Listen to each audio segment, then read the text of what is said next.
Welcome back, everyone, to yet another concussion series. We have a new concussion sub today, Ravee. We will talk about who is he and what is he going to do today. First things first, Kieron Pollard, six sixes, and Dananjaya Akila hat trick in the same match, and then test game in Ahmedabad. What a day for test! What a day for cricket games! What a day for cricket fans! Welcome, Ravi, to our show. Our viewers, a couple of minutes, quick intro about who you are and what your background is. Okay. Hi, Suman. It's nice to be part of the show. In fact, I've been wanting to get into the show for a long time. So I work for Star Sports. I'm into ad sales division in Star Sports channel. So already I'm in with a sports background. You see. So that's about me. So I'm based out of Bangalore. I'm passionate cricket fan. You can like you guys. Excellent.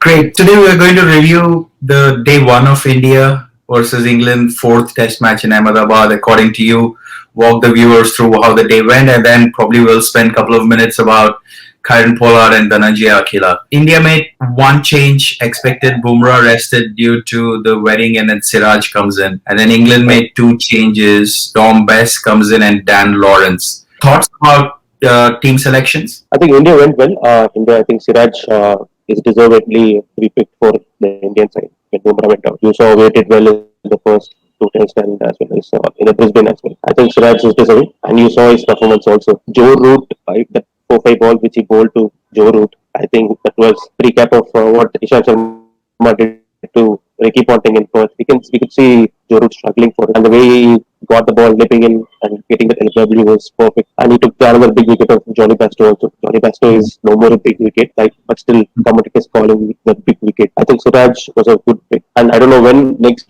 Tom Best is going to come for Archer or the change. So I don't think so it'll happen anymore in his career. Replacing Archer is pretty difficult. But England made, I think, interesting selection because they went only with three proper bowlers. Half bowler of Ben Stokes. Ben Stokes, you have not seen him bowl that much. Overall, I think it was an interesting selection from England perspective because they went with Leach, Tom Best, and Anderson. Anderson again. Yeah. I was surprised with England selection, overall selection. Yeah, India was expected. England selection, I'm surprised of one aspect of it. Jofra Archer, if he's part of your team, by default, he should be part of 11, no matter which format it is. But I did see before our session started that England released a statement that he is still has a niggle about the elbow injury, so maybe it is due to the injury, not sure. And I'm also surprised how Johnny Bairstow still makes the 11 because he had a shocking third test. And Sarang Bhalerao's stat on the screen clearly explains last 9 innings, 67 runs, and he still plays. So, from India perspective, there is some reaction in our Facebook group about replacing Siraj with Bumrah. I think people expected Hardik and also Umesh Yadav probably deserved a chance. So, do you think it's a fair selection? No, but Siraj is deserving the place because he has done well even in the second test match.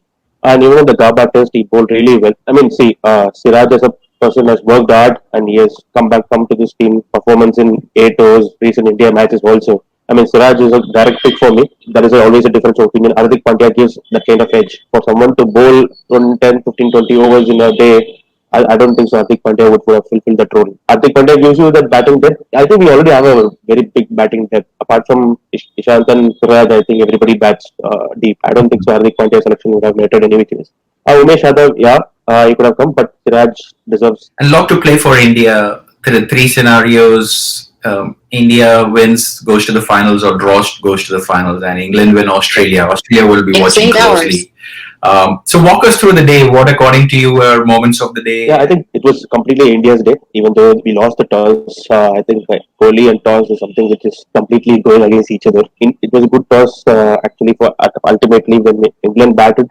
Ball was doing a little bit with the moisture in the pitch, and we got early wickets again. I think England batsmen need to start practicing play straighter deliveries from left-hand spinners. One interesting stat I want to tell is almost 37 dismissal out of 70 dismissals from England have come from straighter deliveries from spinners. Imagine straighter deliveries. Ball is not turning, ball is coming straight to your bats. I don't know how they are missing it because it is a basic batting coaching which any coach would teach you. When ball is spinning, start playing for the straighter delivery. When ball spins, when you play for straighter delivery, it beats your edge or it might stay by the fielders. Crawley getting caught. I don't know why he stepped down so soon. I think the intention was there to step down the pitch spinners, but it was too early for him to do it. and Don Sibley again straight delivery bowled. I think that was a very good start for India. Again, as I said, moment of the day for me is for Siraj taking the root wicket. I Mhm. mean, it's not a spinner who took the wicket; it's a fast bowler, genuine fast bowler, giving that kind of scare to an England player is something which in an Indian pitch is something which we always have to remember. 34-3. Then I think England went for a counter attack with Ben Stokes scoring some quick 20-30 runs. And Johnny Bairstow, as you said, he's been, as the scorecard says, 15-0, almost like a phone number. He also played a little bit decently. He was looking good till lunch. After lunch, he got out. Lot of concentration, I feel. But still, Ben Stokes did a good job of counter-attacking Ashwin and as well as our fast bowlers. Johnny Bairstow got out. One of the good delivery from Siraj. Then Ben Stokes carried on. Oli Pope, I think Oli Pope has become one of the, after Stokes, Oli Pope has become the next bunny for Ashwin. I think Ben Stokes looked really well. I thought he's going to go for a big run this innings. But surprisingly, Washington Sugar, again another straighter delivery and he got LPW. The amount of LPW that Indian players are getting, it's completely bizarre. Either they're not covering the line of the ball or they're playing for the extra spin. Last test match, almost out of 20 wickets, I'm sure 13 to 14 wickets would have gone for straight deliveries. Okay. They will struggle if they're going to play this way. Then again, the lower middle order contributing as usual from England. And Don Lawrence played really well for his 46. Yeah. He looked very compact. His footwork was very good. He was moving across the crease and he was coming down to the spinners and he was cutting the ball very well. And, I mean, he was unlucky for that delivery. He was trying for six because almost everybody got out around him. So he wanted to go for big runs and he got the lower order. Surprisingly, India could wrap up the tail enders quickly. Mhm. And Ashwin and Axar took 3 and 4 wickets respectively. And India started very poorly. And again, Gill failed. We were all expecting a big runs from Gill this time, given the fact he made a good start in the last second innings of the last test match. And again, he got out to a good ball from James Anderson. James Anderson is a tried and tested workhorse for England, and he has done all through his life with new ball. And Pujara and Rohit Sharma did the job by closing the innings with 24 for 1. I think it was a good batting performance, completely India's day. India dominated. I'm sure India will post a big total tomorrow if they have to win this match convincingly. Okay. What's the minimum first innings total you think with India batting coming I up? think I think 350 to 400 would be minimum requirement. I would be happy if India scores more than 400 plus. I think 350 is on the cards. Great. That's a great summary. And Dan Lawrence and Ben Stokes definitely looked very, very good. Lawrence was a shocking shot. I think you were kind enough to say he was going for a six, but I think that shot was not necessary. Ben Stokes looked, But he didn't have anybody around him, so he doesn't have to have an option to wait for the ball. and Ben Stokes looked like he's going to go on and make a century until Washington Sundar comes in. And there's one comment from our Facebook group. Sujay Kumar says, when there is Stokes, there is Ashwin looking for his number 12, which is funny. And then Karan Mehta thinks that Ashwin should have been brought in earlier. Whereas, are you very surprised Akshar Patel getting the ball in sixth over in the day one? No, because see, day one new ball. Akshar Patel is someone who bowls with a very quick arm bowling. A lot of arm balls comes in. Some balls are getting seamed and going away from the batsman. That is something which they might have thought about it. I think on day one, sixth over, going to a spinner itself is a lot of England people consider as a crime.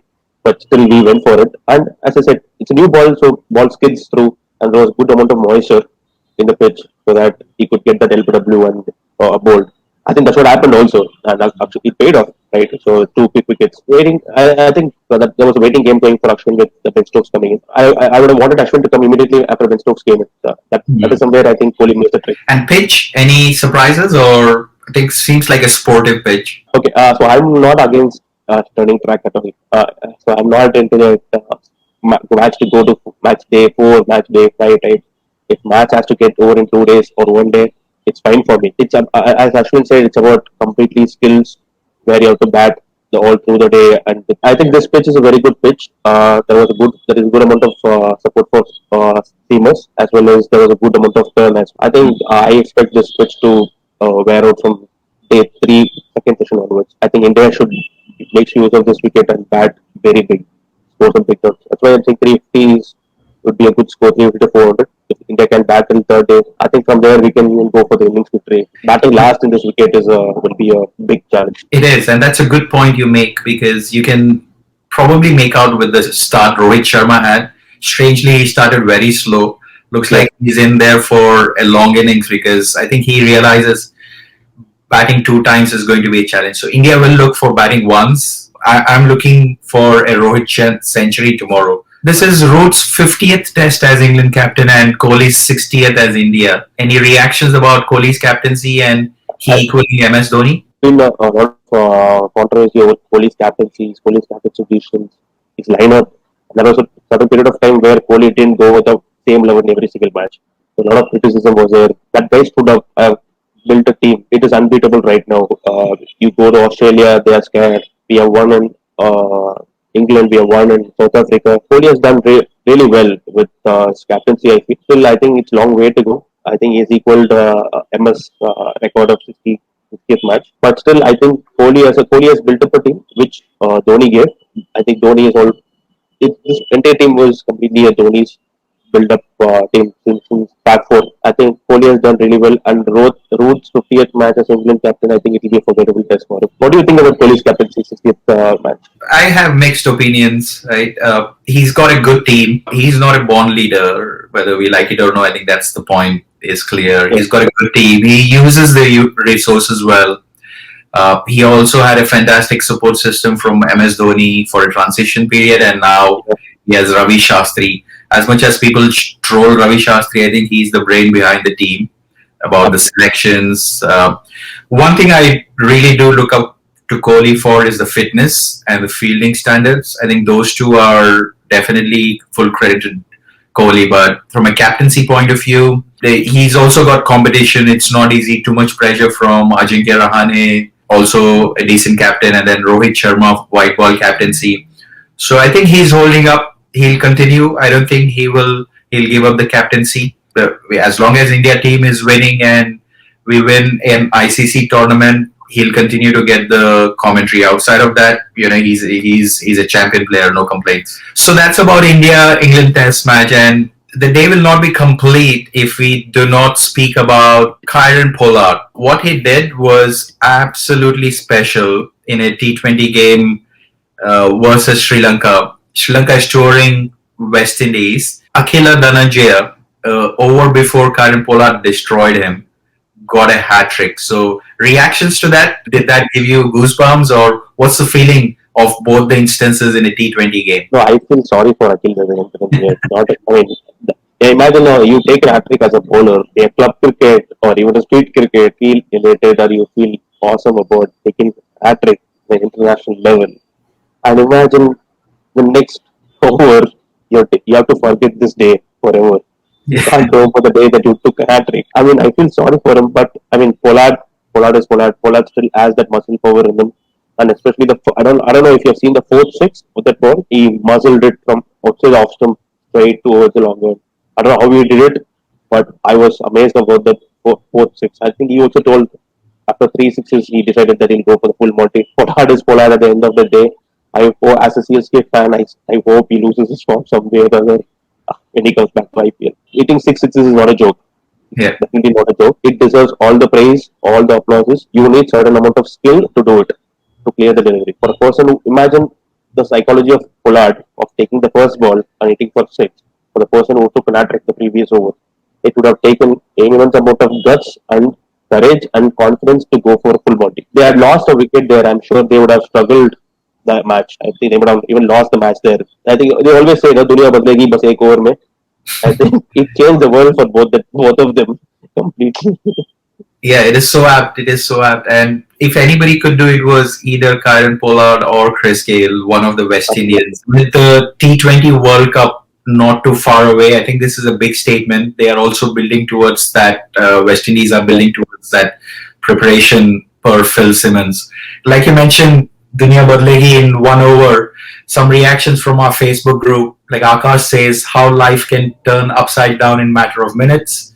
Preetham thinks that your statement sounds like an insurance company ad. The CKM sir, Coimbatore Krishnan Muralidharan sir, who recently joined our Facebook group, says that's why the cricket is a game of uncertainties. Anything can happen. I think this will never happen again in the history of cricket, where a bowler takes a hat trick and he goes for six sixes the next over. I think this is completely uncalled for Dhananjaya. And I feel sorry for him. I mean, you can give all the praises to Pollard, but you cannot discount the fact that he has taken a hat trick in that game. Yep, absolutely. Give the credit where it is due. Excellent. Listen, Ravee, thanks very much. You've done a fantastic job in giving us a flavor of how day one went, and also a quick overview of the T20 game and all the records which were broken. Thanks very much for your time, and viewers who are watching, do drop in a comment and tell us what else would you like to see. We'll continue to do the daily reviews, and we'll have Ravee back another time, one more session on another topic. Thanks very much and have a wonderful time. Thank you. Nice to